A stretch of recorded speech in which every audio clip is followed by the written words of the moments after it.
it's so beautiful to just be in a space where everyone's literally so excited to learn and to take in things, and everyone just has this like fierce energy towards what they're doing.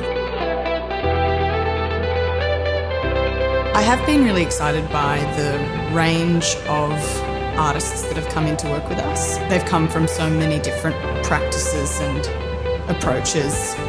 And a couple of us were saying the other day as well that it's been a really good mix of practical skills that we can kind of take away, as well as the chance to reflect on our own practice and where we're at and where we might want to go next and how we might adjust things. So it's been a really good chance to stop and reassess, as well as to grow in a practical way.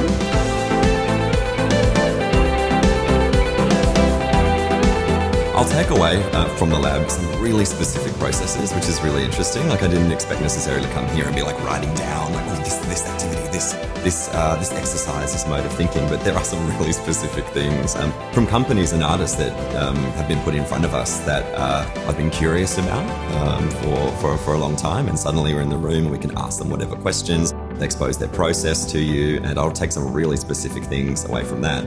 But also, again, like as a regional practitioner, there's a certain confidence where I'm able to come into this room and sit with a group of peers from around the world, really, but mostly around the country.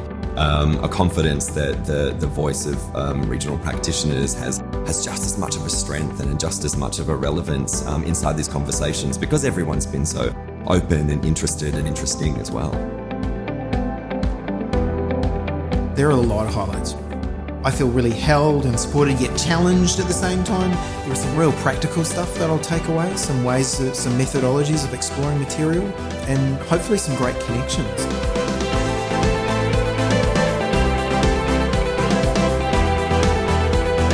It's been a bit of a kickstart for me. It was really delightful because I came because I've been in practice for 35 years. And I'm wanting some renovation and some reinvigoration, and to step outside the box of the work that I've been engaged in, and to think of things differently. And it's done that. So it's been fantastic. The lab has, I think, made me reflect on particularly the very beginning stages of practice, where we actually start from as far as values, as far as the kind of core aesthetics that I want to see on stage, and to make some new friends and some new collaborators down here. That's been a joy. It's been great seeing the shows and kind of having a dialogue about that, but I think being in the conversations that have happened within the group with the very eclectic and diversely experienced group of directors that we're working with on a daily basis, and the sort of questions that have sparked out of that, and the dialogue that we've all had together has been the thing that's been really filling me up the most. It's been awesome. And I just got to have a session with Susie D, whose work I admire greatly. So I was pretty chuffed about that.